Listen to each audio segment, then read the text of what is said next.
madaxweynaha Somaliland oo luuqadada kula hadlay maanta shirweynihii xisbiga wadani maruu ka hadlayay dadka ka soo horjeeda aqoonsiga Somaliland siyaasiyiinta ku daba dhuumanaya sidoo kalena sheegay in aan loo dooran danta Falastiiniyiinta ee loo doortay danta reer Somaliland adeerkaas socon maysa taasi waxa tiraahdaa اعترافka ka soo horjeeda اعترافka badheed shacbiga u sheeg inaad ka soo horjeedo xiriye yeelo kiiska ay xidhan yihiin Khalid Kaamil iyo fanaaniin kale oo qayb ka yahay Mubaarak October oo markan waji kala yeeshay iyo waliba xoga ka soo baxay madaxweynaha Mareykanka oo dalab hor dhigay kaalmaha shidaal ee ka howlgala gudaha dalkaas ku soo dhawaada daawashada muuqaalka oo dhameystiran qodobadan ayaynu ku soo qaadan doonaa fanaaniinta kale Khalid Kaamil Mubaarak October iyo abwaanka magaciisu yahay abwaan kalgacal oo isagu ka soo jeeda Soomaaliya ayaa lagu xidhay magaalada Hargeysa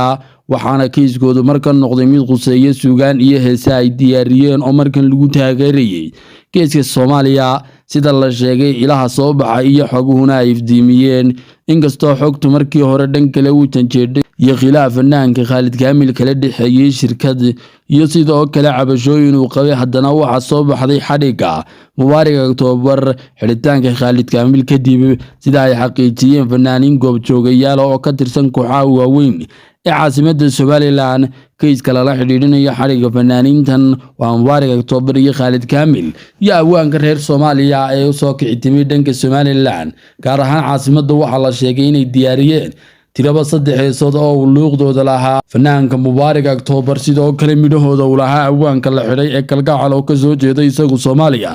iyo sidoo kale laxankana oo ku farayareystay fanaanka Khalid Kaamil oo isagu markan laxanka si weyn u saaray heesaan ayaa lagu soo beegayay xilli 26 Juun Soomaaliya si Nabeela ay ugu dabaaldegaysay Muqdisho geeska kale heesaan ayaa lagu soo beegay xilli Soomaaliya ugu yeedhay toddobaadka xurriyadda waxaana heesaan ay ahaayeen kuwa ka hadlaya Soomaaliya iyo xurriyadeeda waxaana la doonayay abaabul faneed oo laga dhex abaabulo magaalada Hargeysa ee gudaha Somaliland ama sirdoonka iyo ciidamaduna waxa ay markan ku qasbanaadeen inay ka howlgalaan oo ay si dhab gacanta ugu soo dhigaan howladaas sida la xaqiijiyay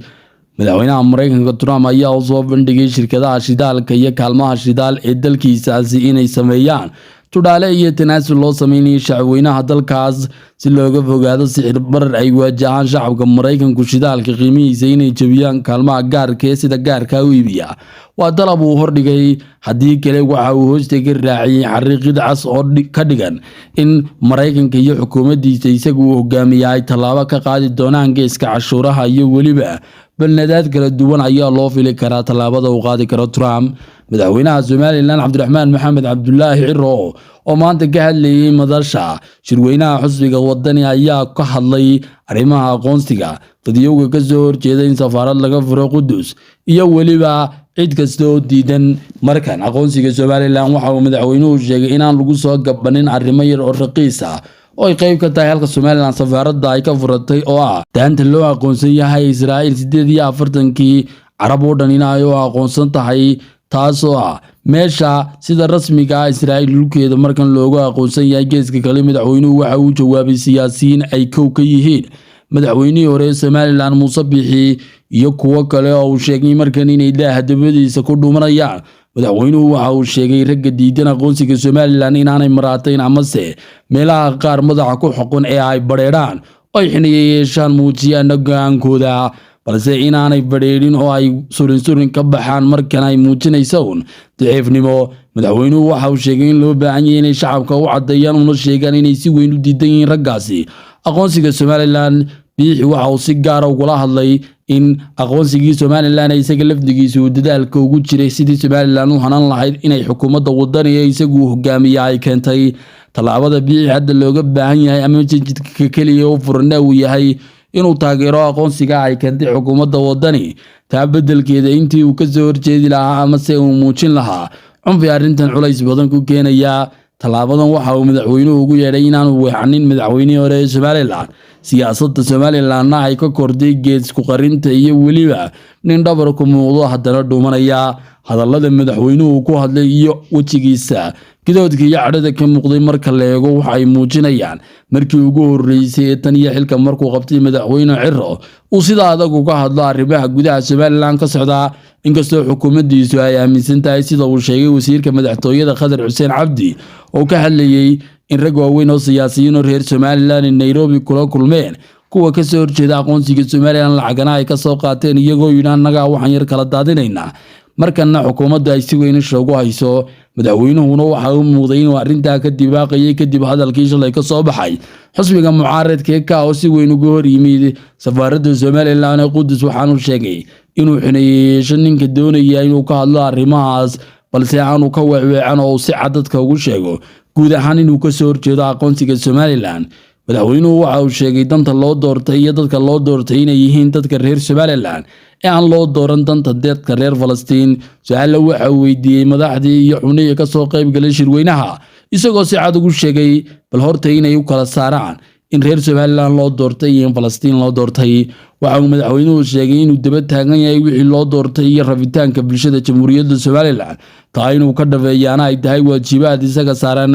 madaxweyne Ciro waxa uu hoosta ka xariiqay talaabo kasta oo ka hor imanaysa aqoonsiga Somaliland iyo weliba sidoo kale horumarada aqoonsiga lagu socday dadaal kasta oo loo gelinayo qaranka jamhuuriyadda Somaliland in loo aqoonsan doono cadow qof kasta oo ka soo horjeesta sheekh iyo shariif iyo siyaasiba markana aan laga yeeli doonin talaabooyinka lidiga kuwa ammaanka xasiloonida qarannimada iyo wadajirka bulshada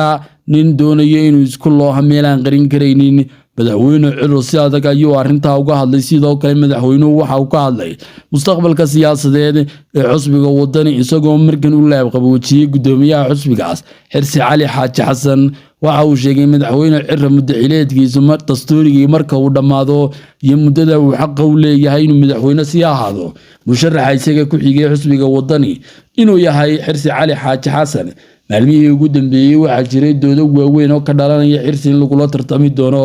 musharaxnimada xisbigaas iyo gudoomiyenimada kadib oosha madaxweynuhu ka soo jeedo oo markan uu dareysay ama se damac ka soo galay kursigaas oo uu hore u wareejiyay madaxweynaha hadda talada hayay Ciro isagoo gaarin kursiga uu hadda ku fadhiyo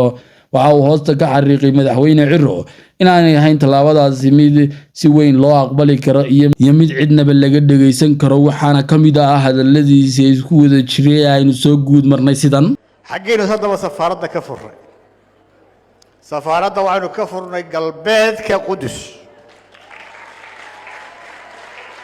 oo ah dhulka dhammaan dalalka carabtu aqoonsan yihiin